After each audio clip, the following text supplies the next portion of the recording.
नमस्कार दोस्तों, प्रधानमंत्री नरेंद्र मोदी की सरकार वक्फ अधिनियम में संशोधन करने की तैयारी में है। सूत्रों के मुताबिक 2 अगस्त को कैबिनेट ने वक्फ अधिनियम में 40 संशोधनों की मंजूरी दे दी है। इन संशोधनों के पारित होने के बाद वक्फ बोर्ड की शक्तियां सीमित हो जाएंगी। इन सूत्रों के मुताबिक इन संशोधनों का उद्देश्य किसी भी संपत्ति को वक्फ संपत्ति के रूप में नामित करने के वक्फ बोर्ड के अधिकार को बैन करना है। इसके अलावा संशोधनों का एक उद्देश्य केंद्रीय वक्फ परिषद और राज्य बोर्ड में महिलाओं को प्रतिनिधित्व देना भी बताया जा रहा है। आज तक की रिपोर्ट के मुताबिक अब वक्फ बोर्ड किसी संपत्ति पर दावा करेगा तो उसके दावे की जांच की जाएगी। इसके लिए नए बिल में एक प्रक्रिया तैयार की गई है। वक्फ अधिनियम में संशोधन का यह बिल किसी हफ्ते संसद में पेश किए जाने की संभावना है, लेकिन संसद में पेश होने से पहले ही इस बिल को लेकर सवाल उठने शुरू हो गए हैं। AIMIM चीफ असदुद्दीन ओवैसी ने इसको लेकर सरकार पर निशाना साधा। ओवैसी ने कहा कि वक्फ एक्ट में यह संशोधन वक्फ की संपत्तियों को छीनने के इरादे से किया जा रहा है।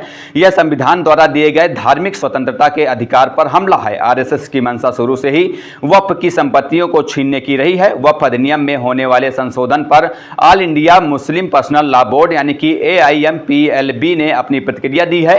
All India Muslim personal law board के सदस्य मौलाना खालिद रशीद फिरंगी महली ने कहा कि हमारे पास पहले से ही वक्फ अधिनियम 1995 है और फिर 2013 में भी इसमें कुछ संशोधन किए गए थे। हमें नहीं लगता कि इस अधिनियम में किसी भी तरह के संशोधन की जरूरत है। यदि सरकार को लगता है कि संशोधनों की जरूरत है तो पहले इसके शेयर होल्डर से सलाह मशविरा करना चाहिए और उनकी राय जाननी चाहिए। सभी को यह ध्यान में रखना चाहिए कि वक्फ संपत्तियों का लगभग 60 से 70% हिस्सा मस्जिदों, दरगाहों और कब्रिस्तान के रूप में है। वक्फ अधिनियम में संशोधन की संभावना पर इतिहासकार S इरफान हबीब ने कहा कि सवाल सरकार की नीयत पर है कि कहीं वह वक्फ की जमीनों को हड़पना तो नहीं चाहती। उन्होंने आगे कहा कि अगर कोई कानून आ रहा है तो अच्छे के लिए आना चाहिए और जैसी बातें चल रही हैं कि महिलाओं को भी इसमें हिस्सा होना चाहिए। वक्फ अधिनियम में केंद्र सरकार के प्रस्तावित संशोधनों पर दूसरी राजनीतिक पार्टियों की भी प्रतिक्रिया सामने आई है। JDU प्रवक्ता नीरज कुमार ने कहा कि वक्फ एक्ट में संशोधन के लिए प्रस्तावित बिल का एक प्रारूप क्या है ये देखना होगा। बिहार में नीतीश कुमार ने वक्फ की संपत्तियों के मैनेजमेंट के लिए जरूरी कदम उठाए हैं। वक्फ की संपत्ति पर हॉस्टल, शॉपिंग मॉल से लेकर यतीम खाना तक बनवाया गया है। हमें उम्मीद है कि केंद्र सरकार बिहार के वक्फ मॉडल पर ही काम करेगी।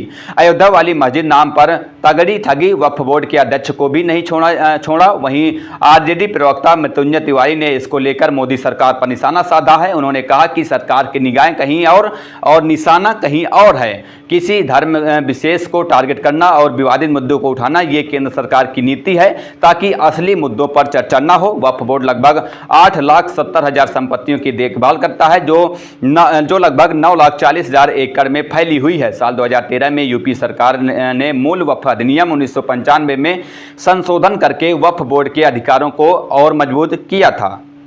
बहरहाल इस खबर पर इतना ही। आगे की जो भी अपडेट होंगी हम आप तक पहुंचाते रहेंगे। फिलहाल चलते हैं, मिलते हैं किसी नई खबर के साथ। तब तक के लिए बहुत बहुत धन्यवाद। जय हिंद, जय भारत।